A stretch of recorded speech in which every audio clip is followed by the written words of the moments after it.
Sous la pluie battante, Claire s'agrippa à la main de Sogine, ses doigts tremblants glissant sur la peau mouillée de sa compagne. Les murmures venimeux des habitants de Senlis, petite ville nichée dans les collines du sud de la France, s'élevaient comme une tempête autour d'elle. « Dégagez, vous n'avez pas votre place ici !» cria une voix, tandis qu'une pierre frôla l'épaule de Sogine, la faisant chanceler. C'était l'automne 2005, et dans ce coin reculé de la France, l'amour entre deux femmes était un crime aux yeux de la communauté. Claire, née dans cette ville, avait grandi sous les regards bienveillants des voisins, mais ce soir-là, ces mêmes regards s'étaient mués en lames acérées.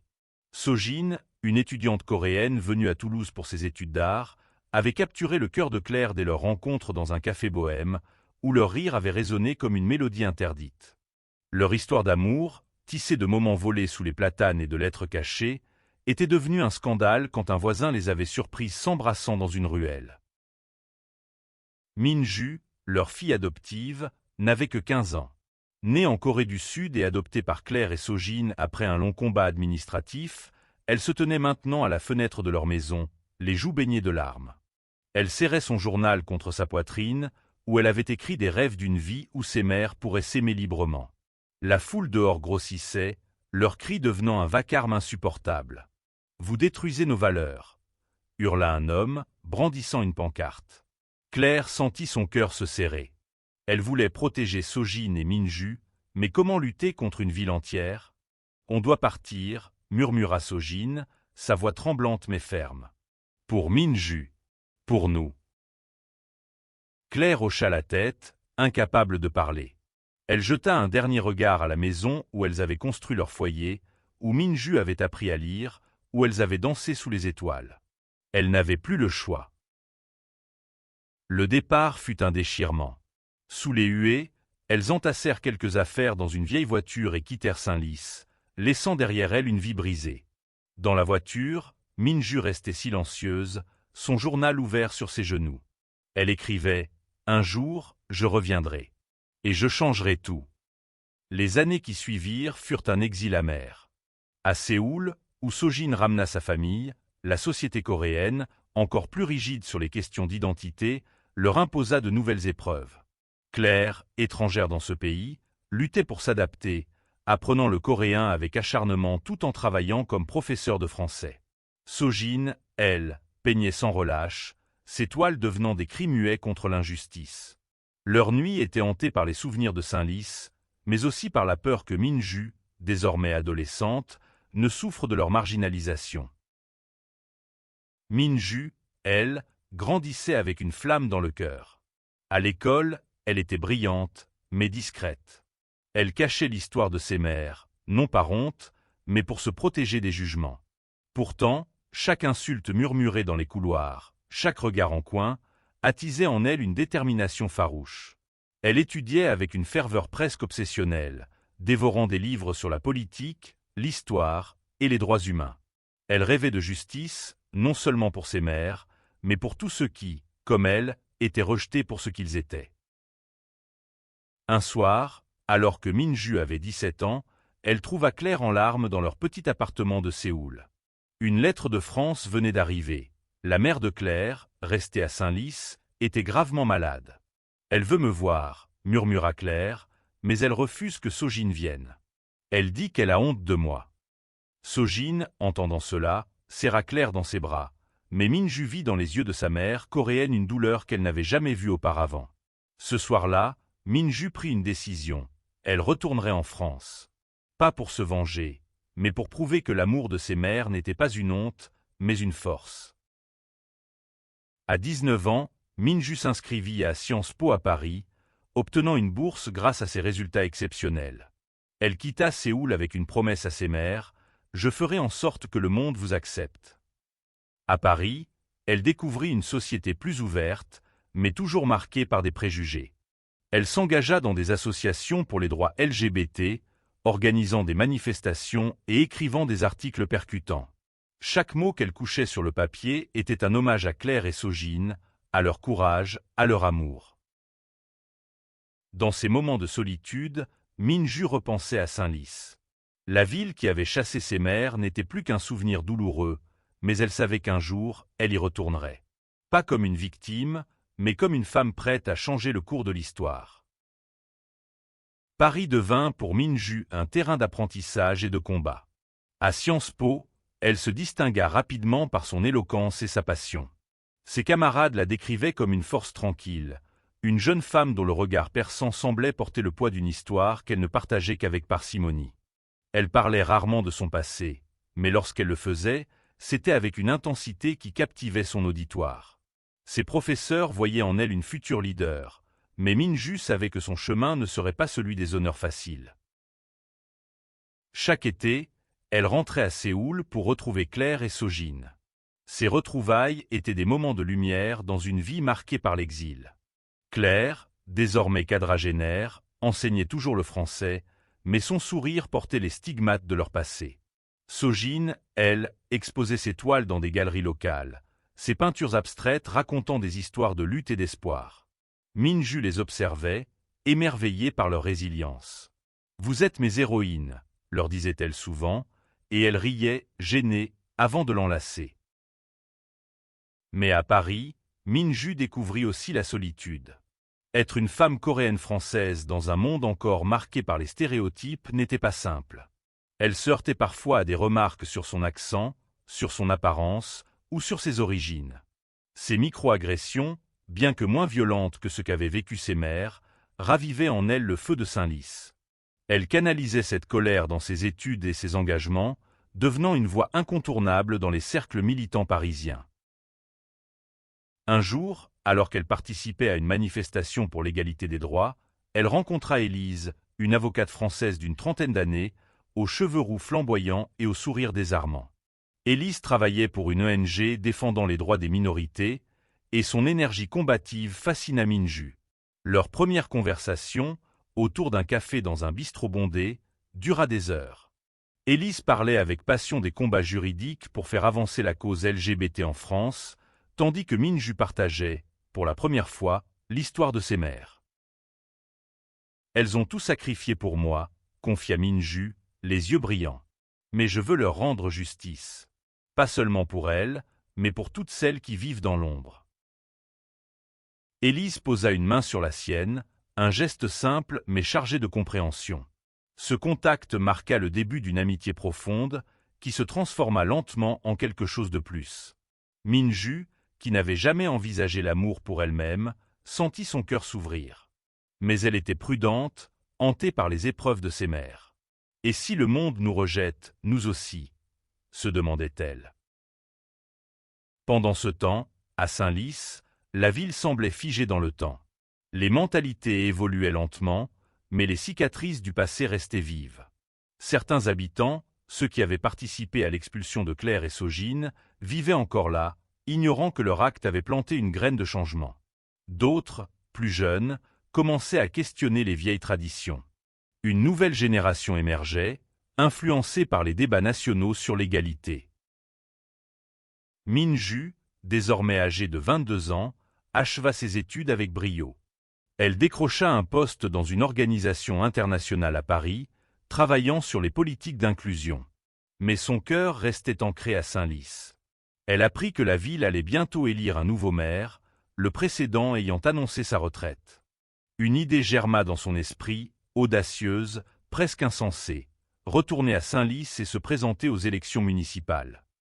« Tu es folle », lui dit Élise en riant, lorsqu'elle lui confia son projet. « Cette ville t'a brisé, toi et tes mères. Pourquoi y retourner ? » « Parce que c'est là que tout a commencé », répondit Minju. « Si je peux changer Senlis, je peux montrer au monde que l'amour triomphe toujours. » Élise, touchée par sa détermination, promit de l'accompagner. Ensemble, elles élaborèrent un plan. Minju savait que retourner à Senlis signifiait affronter les fantômes du passé, mais aussi rallier une communauté divisée. Elle commença par écrire une lettre ouverte, publiée dans le journal local, où elle racontait son histoire sans phare, l'expulsion de ses mères, leur exil et son propre combat pour la justice. La lettre fit l'effet d'une bombe. Certains habitants, émus, commencèrent à remettre en question leurs préjugés. D'autres, plus conservateurs, s'indignèrent, voyant en Minju une intruse venue corrompre leur ville. Mais Minju ne se laissa pas intimider. Avec Élise à ses côtés, elle retourna à Senlis, louant une petite maison à la périphérie. Chaque jour, elle allait à la rencontre des habitants, écoutant leurs peurs, leurs espoirs, et partageant sa vision d'une ville inclusive. Les semaines précédant l'élection furent un tourbillon. Minju reçut des lettres anonymes, certaines encourageantes, d'autres menaçantes. Mais elle persévéra, portée par l'amour de ses mères et la conviction que le changement était possible.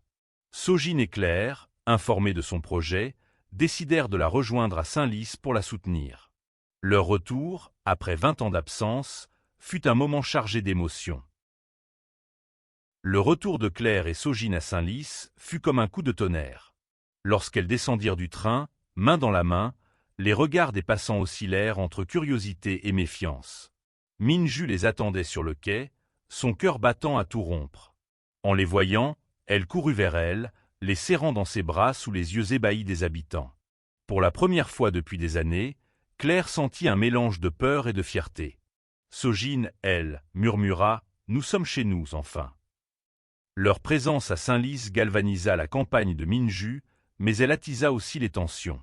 Les affiches électorales de Minju, placardées dans la ville, furent déchirées ou recouvertes d'insultes. Une réunion publique, organisée dans la salle communale, tourna au chaos lorsque des opposants brandirent des pancartes hostiles. Pourtant, Minju ne fléchit pas. Elle monta sur l'estrade, son regard balayant la foule, et parla avec une conviction qui fit taire même les plus virulents. « Je ne suis pas ici pour diviser, déclara-t-elle. Je suis ici parce que cette ville est aussi la mienne. Mes mères ont été chassées pour avoir aimé. Aujourd'hui, je veux construire une Senlis où personne ne sera rejeté pour ce qu'il est. » Ces mots, simples mais puissants, touchèrent une partie de l'audience. Des jeunes, en particulier, se rallièrent à elle, voyant en Minju une figure d'espoir. Mais les anciens, ceux qui se souvenaient de l'expulsion de Claire et Sojin, restaient divisés. Certains, rongés par la culpabilité, commencèrent à reconsidérer leur passé. D'autres, arc-boutés sur leurs convictions, voyaient en Minju une menace. Élise joua un rôle crucial dans la campagne. Avec son expertise juridique, elle aida Minju à naviguer les complexités administratives et à répondre aux attaques. Leur relation, bien que discrète, ne passa pas inaperçue. Les rumeurs commencèrent à circuler, alimentées par ceux qui voulaient discréditer Minju. « Elle est comme ses mères », murmurait-on. Mais pour Minju, ces mots n'étaient pas une insulte, mais un badge d'honneur. Un soir, alors que la campagne atteignait son paroxysme, une vieille femme s'approcha de Claire lors d'un marché local. C'était Madame Dubois, une ancienne voisine qui avait jadis participé à la foule hostile. Les mains tremblantes, elle tendit à Claire une lettre. « Je n'ai jamais eu le courage de vous le dire, » murmura-t-elle. « J'ai eu tort. Pardonnez-moi. » Claire, bouleversée, lut la lettre, où Madame Dubois confessait sa honte d'avoir contribué à leur exil. Ce geste, bien que modeste, fut un tournant. D'autres habitants commencèrent à s'exprimer, certains publiquement, pour soutenir Minju. À mesure que l'élection approchait, Minju gagna en popularité.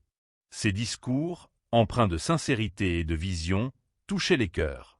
Elle parlait d'une Senlis moderne, inclusive, où la culture coréenne de Sojin serait célébrée autant que les traditions françaises de Claire.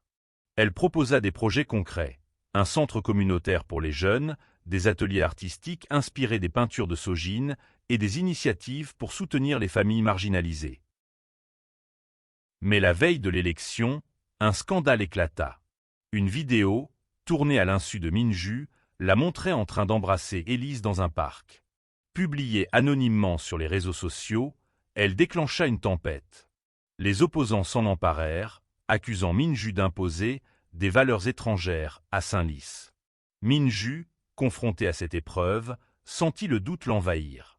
Était-elle vraiment prête à affronter ce rejet, si semblable à celui qu'avaient vécu ses mères? Sojin, sentant sa détresse, la prit à part. « Tu n'as pas à cacher qui tu es, » lui dit-elle. « Ton amour, ta force, c'est ce qui te rend invincible. » Claire ajouta, les larmes aux yeux, « Nous avons fui, mais toi, tu peux rester et te battre. » Ces mots redonnèrent à Minju le courage dont elle avait besoin. Le jour de l'élection, Senlis était en ébullition. Les bureaux de vote étaient bondés et les débats faisaient rage. Minju, accompagnée de Claire, Sogine et Élise, passa la journée à rencontrer les électeurs, serrant des mains, échangeant des sourires, même avec ceux qui la regardaient avec méfiance. À minuit, lorsque les résultats furent annoncés, un cri de joie éclata dans le camp de Minju. Elle avait gagné, devenant la première femme maire de Senlis et la plus jeune de son histoire. La victoire, cependant, n'était que le début. Minju savait que gouverner une ville divisée serait un défi immense. Mais en regardant ses mères, main dans la main, et Élise, qui lui souriait avec fierté, elle sentit une force nouvelle l'envahir. Senlis, la ville qui avait rejeté l'amour, allait devenir un symbole de rédemption. La victoire de Minju marqua un tournant pour Senlis, mais le chemin vers le changement était semé d'embûches. Dès son premier jour en tant que maire, elle fut confrontée à une opposition farouche. Une poignée de conseillers municipaux, issus de l'ancienne garde, refusaient de collaborer, contestant chaque décision qu'elle proposait. « Vous êtes trop jeune, trop idéaliste », lui reprochait-il lors des réunions. Mais Minju, forte de ses années de combat à Paris, savait que la patience et la persuasion seraient ses meilleures armes. Elle commença par des gestes symboliques mais puissants. Lors de sa première allocution publique, elle invita Claire et Sogine à monter sur l'estrade à ses côtés. Sous les yeux de la foule, elle déclara « Mes mères m'ont appris que l'amour est plus fort que la haine. Cette ville les a rejetées, mais aujourd'hui, elles sont ici et je suis fière d'être leur fille. » Les applaudissements, timides au début, gagnèrent en intensité, portés par les jeunes et ceux qui aspiraient au changement. Minju mit en œuvre ses promesses de campagne avec une détermination sans faille. Elle lança la construction d'un centre communautaire, où des ateliers d'art et de dialogue interculturel furent organisés. Sogine, invitée à animer des cours de peinture, devint une figure aimée des adolescents, qui voyaient en elle une artiste passionnée et une femme courageuse. Claire, quant à elle, proposa des cours de français gratuits pour les immigrés, partageant son amour de la langue avec ceux qui, comme elle autrefois, se sentaient étrangers. Mais les tensions persistaient. Une pétition, lancée par un groupe conservateur, demandait la destitution de Minju, l'accusant de promouvoir des valeurs contraires aux traditions. Les réseaux sociaux s'enflammaient, et Minju recevait des messages haineux. Élise, qui avait emménagé à Senlis pour soutenir Minju, l'aidait à garder le cap. « Ils ont peur du changement », lui disait-elle. « Mais chaque pas que tu fais prouve qu'ils ont tort. » Un incident marqua un tournant. Lors d'un festival local, une bagarre éclata entre des jeunes soutenant Minju et un groupe d'opposants.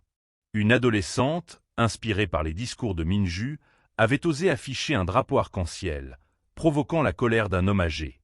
Minju intervint, s'interposant avec calme mais fermeté. « Cette ville est à tout le monde », dit-elle à la foule rassemblée. « Si nous nous battons entre nous, nous perdons tous. » Son intervention, filmée par un habitant, devint virale, attirant l'attention des médias nationaux.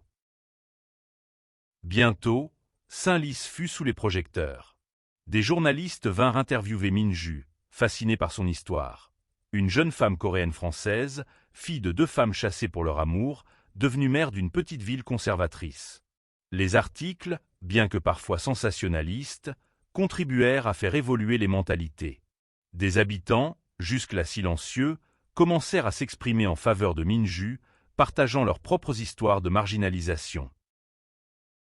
Un soir, alors que Minju rentrait chez elle, épuisée par une journée de réunion, elle trouva une lettre glissée sous sa porte. Elle était signée par une femme nommée Sophie, qui racontait comment, adolescente, elle avait assisté à l'expulsion de Claire et Sogine. « J'étais trop jeune pour comprendre », écrivait-elle. « Mais aujourd'hui, je vois ce que vous faites pour cette ville, et je veux vous aider. » Sophie devint l'une des premières bénévoles du centre communautaire, organisant des discussions sur l'inclusion. Ce soutien, bien que modeste, donna à Minju un nouvel élan. Elle organisa une série de forums publics, invitant les habitants à partager leurs idées pour l'avenir de Senlis. Ces réunions, souvent houleuses, permirent néanmoins de briser des barrières. Des familles conservatrices, touchées par la sincérité de Minju, commencèrent à dialoguer avec ceux qu'elles avaient autrefois rejetés. Pendant ce temps, la relation entre Minju et Élise s'approfondissait. Elles partageaient des moments simples, des promenades le long de la rivière, des soirées à cuisiner ensemble, mais aussi des défis. Élise, confrontée à son propre coming out dans une famille traditionnaliste, comprenait les luttes de Minju mieux que quiconque. Leur amour, discret mais inébranlable, devint une source de force pour Minju. À la fin de sa première année de mandat, Minju put constater des progrès. Le centre communautaire était devenu un lieu vibrant, où des jeunes de toutes origines se retrouvaient. Les peintures de Sojin ornaient les murs, et les cours de Claire attiraient des dizaines de participants. Mais Minju savait que le véritable changement prendrait du temps. Senlis, bien que transformée, restait une ville marquée par son passé. Alors qu'elle préparait son discours pour l'anniversaire de son élection, Minju reçut une nouvelle inattendue. Un festival national pour les droits LGBT voulait organiser un événement à Senlis, avec elle comme invitée d'honneur. Cette opportunité, bien que flatteuse, raviva les tensions dans la ville. Minju devait choisir, accepter et risquer de polariser davantage, ou refuser et rester dans l'ombre. Minju passa des nuits blanches à peser sa décision. Accepter l'invitation du festival LGBT signifiait exposer Senlis à une attention nationale, avec le risque de raviver les tensions. Refuser, c'était trahir ses convictions et l'héritage de ses mères. Elle consulta Claire et Sojin, qui, assises autour de la table de leur petite maison, l'écoutèrent avec attention. « Tu as déjà changé cette ville », lui dit Sojin. « Mais le vrai courage, c'est de montrer au monde entier ce que Senlis peut devenir. » Claire ajouta, « Peu importe ce que tu choisis, nous serons toujours fiers de toi. » Encouragée par leurs paroles, Minju accepta. Elle annonça la nouvelle lors d'un conseil municipal, s'attendant à une levée de boucliers. À sa surprise, plusieurs conseillers, même parmi les plus réticents, se montrèrent ouverts à l'idée. Si ça peut mettre Senlis sur la carte pour de bonnes raisons, pourquoi pas, déclara l'un d'eux. Mais d'autres, fidèles à leurs préjugés, menacèrent de boycotter l'événement. Les préparatifs du festival furent un tourbillon d'activités. Minju travailla main dans la main avec les organisateurs, transformant la place centrale de Senlis en un espace vibrant de couleurs et de musique. Des drapeaux arc-en-ciel furent suspendus et des stands éducatifs furent installés pour sensibiliser à l'inclusion. Sojin exposa une série de toiles spécialement créées pour l'occasion, chacune racontant une facette de leur histoire. Claire, de son côté, organisa une lecture publique de témoignages de personnes LGBT, y compris le sien. Le jour du festival, la tension était palpable. Des habitants curieux se mêlaient à des visiteurs venus de toute la France. Minju, vêtue d'une veste sobre mais élégante, monta sur scène pour ouvrir l'événement. Son discours, retransmis en direct sur les réseaux sociaux, fut un cri du cœur. Senlis a été une ville de douleur pour ma famille, mais aujourd'hui, elle peut devenir une ville d'espoir. L'amour n'est pas un crime, et l'inclusion n'est pas une menace. Ensemble, nous pouvons construire un avenir où chacun a sa place. Les applaudissements furent assourdissants. Même certains opposants, présents dans la foule, semblaient émus. Mais le festival ne se déroula pas sans heurts. Un groupe de manifestants anti-LGBT tenta de perturber l'événement, brandissant des pancartes hostiles. Minju, anticipant ce risque, avait travaillé avec la police locale pour assurer la sécurité. Élise, toujours à ses côtés, coordonna les efforts pour maintenir le calme, permettant au festival de se poursuivre. L'événement fut un succès retentissant. Les médias saluèrent le courage de Minju et Senlis devint, pour un temps, un symbole de progrès. Des jeunes du village, inspirés par le festival, formèrent un groupe de soutien pour les adolescentes LGBT, offrant un espace sûr pour ceux qui se sentaient isolés. Minju, ému par cette initiative, s'engagea à la financer via le budget municipal. Mais le succès du festival eut un coût. Minju reçut des menaces anonymes et des graffitis injurieux apparurent sur les murs du centre communautaire. Élise, inquiète pour sa sécurité, insista pour qu'elle prenne des précautions. « Tu es une cible, maintenant », lui dit-elle. Minju, bien que troublée, refusa de céder à la peur. « Si je recule, tout ce que nous avons construit s'effondre, » répondit-elle. Au fil des mois, Minju continua à transformer Senlis. Elle lança des programmes pour les jeunes, des bourses pour les étudiants issus de milieux défavorisés et des initiatives pour promouvoir la diversité culturelle. Elle invita des artistes coréens à collaborer avec des artisans locaux, créant un pont entre ces deux identités. Sojin, dont les toiles gagnaient en renommée, devint une ambassadrice culturelle, attirant des visiteurs à Senlis. Un jour, alors que Minju visitait une école locale, une élève lui posa une question inattendue. « Comment faites-vous pour continuer, même quand tout le monde est contre vous ?» Minju sourit, repensant à ses mères, à Élise, à toutes les épreuves traversées. « Je continue parce que j'ai des gens qui croient en moi, » répondit-elle. « Et parce que je crois en un monde meilleur. » Cette réponse, simple mais profonde, devint une devise pour les habitants de Senlis. Peu à peu, la ville changea. Les mentalités évoluèrent, portées par la nouvelle génération et par des habitants comme Sophie, qui devint une alliée fidèle. Même Madame Dubois, désormais âgée, participa à un atelier du centre communautaire, partageant son histoire avec humilité. À la fin de sa 2e année de mandat, Minju reçut une invitation à parler à Paris, lors d'une conférence nationale sur l'inclusion. Elle y raconta l'histoire de Senlis, de l'exil de ses mères à sa propre élection. Son discours, retransmis à la télévision, toucha des milliers de personnes, inspirant d'autres villes à suivre son exemple. Mais alors que Minju savourait ses victoires, une nouvelle épreuve se profilait. Une crise économique menaçait Senlis, mettant en péril les projets qu'elle avait lancés. Elle devait trouver un moyen de sauver sa ville, tout en préservant l'héritage d'inclusion qu'elle avait construit. La crise économique frappa Senlis comme un orage imprévu. Les petites entreprises locales, déjà fragiles, commencèrent à fermer et le chômage grimpa. Les habitants, inquiets pour leur avenir, se tournèrent vers Minju, espérant des solutions. Mais pour certains, c'était une occasion de remettre en question son leadership. « Elle passe trop de temps sur ses idéaux », murmurait-on dans les cafés. Minju, consciente des critiques, redoubla d'efforts pour prouver que son engagement pour l'inclusion n'était pas incompatible avec la prospérité.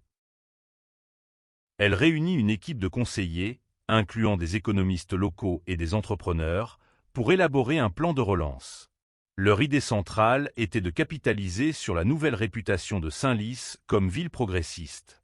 Minju proposa d'attirer des touristes et des investisseurs en mettant en avant le patrimoine culturel de la ville, enrichi par des influences coréennes et françaises. Elle lança un festival annuel, Les Couleurs de Senlis, combinant art, gastronomie et dialogues interculturels. Sojin joua un rôle clé dans ce projet. Ses toiles, désormais exposées dans des galeries à Paris et Séoul, attirèrent l'attention d'investisseurs étrangers. Elle organisa une exposition à Senlis, où ses œuvres furent présentées aux côtés de celles d'artistes locaux. L'événement, largement couvert par la presse, ramena des visiteurs et redonna espoir aux habitants. Claire, de son côté, lança un programme de jumelage avec une ville coréenne, Busan, permettant des échanges culturels et économiques. Mais la crise ne se résolvait pas en un jour. Les tensions économiques ravivèrent les vieilles rancunes et un groupe d'opposants tenta de rallier la population contre Minju. Lors d'une réunion publique, un commerçant l'accusa de privilégier ses projets utopiques au détriment des besoins pratiques. Minju, calmement, répondit « L'inclusion n'est pas une utopie, c'est une force. En accueillant la diversité, nous attirons des idées, des talents et des opportunités. » Son discours, bien que convaincant pour beaucoup, ne fit pas l'unanimité. Un soir, alors qu'elle rentrait chez elle, une pierre brisa la vitre de sa voiture. Élise, qui était avec elle, insista pour qu'elle porte plainte, mais Minju hésita. « Si je réponds par la colère, je leur donne raison, » dit-elle. À la place, elle organisa une marche silencieuse pour l'unité, invitant tous les habitants à se joindre à elle. Des centaines de personnes, dont beaucoup de jeunes, participèrent, portant des bougies et des messages d'espoir. Ce geste transforma l'atmosphère de Senlis. Les habitants commencèrent à voir Minju non plus comme une étrangère, mais comme une leader dévouée. Les projets économiques commencèrent à porter leurs fruits, de nouvelles boutiques ouvrirent, et le tourisme augmenta grâce au festival. Senlis, autrefois connu pour son intolérance, devenait un modèle de renouveau. Sur le plan personnel, Minju et Élise affrontaient leurs propres défis. Leur relation, bien que solide, était mise à l'épreuve par la pression constante du mandat de Minju. Élise, qui avait mis sa carrière d'avocate en pause pour soutenir Minju, commençait à ressentir le poids de ce sacrifice. Une nuit, après une dispute, elle confia « J'ai l'impression de vivre dans ton ombre, Minju. J'ai besoin de retrouver ma place. » Ces mots bouleversèrent Minju. Elle réalisa qu'elle avait été si absorbée par sa mission qu'elle avait négligé Élise. Ensemble, elles décidèrent de prendre du temps pour elle, s'échappant un week-end dans un village voisin. Là, loin des regards, elles redécouvrirent la simplicité de leur amour, riant et partageant leurs rêves comme au début. « Je ne pourrais pas faire tout ça sans toi », murmura Minju, et Élise, souriant, répondit « Alors, continuons ensemble ». À son retour, Minju reçut une nouvelle inattendue. Claire était malade. Un diagnostic de cancer du sein plongea la famille dans l'angoisse. Sojin, dévastée, passa ses journées à l'hôpital, tandis que Minju jonglait entre ses responsabilités de mère et son besoin d'être auprès de sa mère. Claire, fidèle à son courage, refusa de se laisser abattre. « J'ai survécu à l'exil, à la haine, » dit-elle à Minju. « Ce n'est qu'une épreuve de plus. » Minju, inspirée par la force de Claire, trouva un nouveau souffle. Elle lança une campagne de sensibilisation à la santé dans la ville, offrant des dépistages gratuits et des ateliers sur le bien-être. Ce projet, bien que modeste, renforça son lien avec les habitants, qui voyaient en elle une mère humaine et engagée. À la fin de sa 3e année de mandat, Senlis était méconnaissable. Les rues, autrefois marquées par la division, vibraient d'une nouvelle énergie. Le festival Les Couleurs de Senlis attira des milliers de visiteurs, et le centre communautaire devint un modèle pour d'autres villes. Minju, bien que fatigué, sentait que son rêve prenait forme. Mais alors que la ville prospérait, une nouvelle menace se profilait. Un parti politique national, aux idées conservatrices, annonça son intention de présenter un candidat contre Minju aux prochaines élections. Leur discours, axé sur le retour aux valeurs traditionnelles, risquait de rouvrir les blessures du passé. L'annonce du parti conservateur galvanisa les opposants de Minju. Leur candidat, un homme d'affaires local nommé Pierre Martin, campa sur un discours de retour à l'ordre. Il promettait de restaurer les valeurs traditionnelles de Senlis, critiquant ouvertement les initiatives d'inclusion de Minju. Les habitants, bien que majoritairement reconnaissants pour les progrès réalisés, étaient divisés. La peur de l'inconnu, attisée par la rhétorique de Martin, gagnait du terrain. Minju, bien que secouée, refusa de se laisser intimider. Elle savait que cette élection serait un test décisif, non seulement pour son mandat, mais pour l'héritage de ses mères. Avec Élise, Sojin et Claire, elle prépara une campagne axée sur l'unité et les résultats concrets. « Nous avons transformé Senlis », déclara-t-elle lors d'un meeting. Ce n'est pas le moment de revenir en arrière. La santé de Claire, bien que stabilisée grâce au traitement, restait une source d'inquiétude. Pourtant, elle insista pour participer à la campagne, accompagnant Minju lors des porte-à-porte. Sojin, de son côté, organisa une nouvelle exposition dont les bénéfices furent reversés à des associations locales. Ces gestes, empreints d'humanité, touchèrent de nombreux habitants qui voyaient en la famille de Minju un symbole de résilience. La campagne fut intense. Martin, soutenu par des financements extérieurs, inonda la ville d'affiches et de discours populistes. Il attaqua personnellement Minju, remettant en cause son identité et son orientation sexuelle. Mais Minju, forte de son expérience, répondit avec dignité. Lors d'un débat télévisé, elle déclara « Je ne suis pas ici pour imposer quoi que ce soit. Je suis ici pour montrer que l'amour, sous toutes ses formes, est ce qui fait une communauté forte. » Ces mots, relayés par les médias, marquèrent les esprits. Les jeunes, en particulier, se mobilisèrent en masse, organisant des marches et des campagnes sur les réseaux sociaux. Le centre communautaire devint un QG de campagne, où des bénévoles de tous âges se réunissaient pour soutenir Minju. Même Madame Dubois, désormais une figure respectée dans la ville, prit la parole lors d'un rassemblement, confessant publiquement son rôle dans l'expulsion de Claire et Sogine. « J'ai eu tort, dit-elle, la voix tremblante. Minju m'a appris à voir autrement. » Le jour de l'élection, la tension était à son comble. Les bureaux de vote étaient surveillés par des observateurs indépendants, tant les enjeux étaient élevés. Minju passa la journée à sillonner la ville, serrant des mains et échangeant des mots d'encouragement. Élise, à ses côtés, lui murmurait des mots d'amour pour la soutenir. Claire et Sogine, main dans la main, votèrent ensemble, un acte symbolique qui émut ceux qui les virent. Lorsque les résultats furent annoncés, un silence s'abattit sur la foule rassemblée devant la mairie. Puis, une clameur éclata. Minju avait été réélue, avec une marge plus large que la première fois. Les larmes aux yeux, elle monta sur l'estrade, entourée de sa famille. « Cette victoire n'est pas la mienne, dit-elle.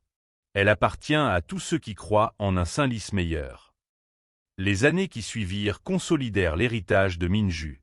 Saint-Lys devint une référence nationale pour l'inclusion, attirant des visiteurs et des talents du monde entier. Le centre communautaire fut agrandi, et un musée fut créé pour raconter l'histoire de la ville, y compris l'expulsion de Claire et Sogine. Leurs toiles et leurs témoignages y furent exposés, devenant une source d'inspiration pour les générations futures. Sur le plan personnel, Minju et Élise se marièrent lors d'une cérémonie discrète, entourés de leurs proches. Claire, désormais en rémission, pleura de joie en les voyant s'embrasser. Sogine, fidèle à son humour, murmura « On dirait nous, il y a 20 ans ». Leur amour, jadis rejeté, était maintenant célébré. Minju, à la fin de son second mandat, choisit de ne pas se représenter, préférant passer le relais à une nouvelle génération. Elle retourna à Paris avec Élise, où elles fondèrent une organisation pour soutenir les jeunes leaders issus de minorités. Mais Saint-Lys resta à jamais dans son cœur, une ville transformée par l'amour et la persévérance. 20 ans après leur exil, Claire et Sogine revinrent vivre à Saint-Lys, dans une maison qu'elles avaient autrefois quittée sous les huées. Cette fois, elles furent accueillies par des sourires. Minju, en les visitant, écrivit dans son journal, celui qu'elle tenait adolescente, « Nous avons gagné. Pas seulement une élection, mais le droit d'aimer. »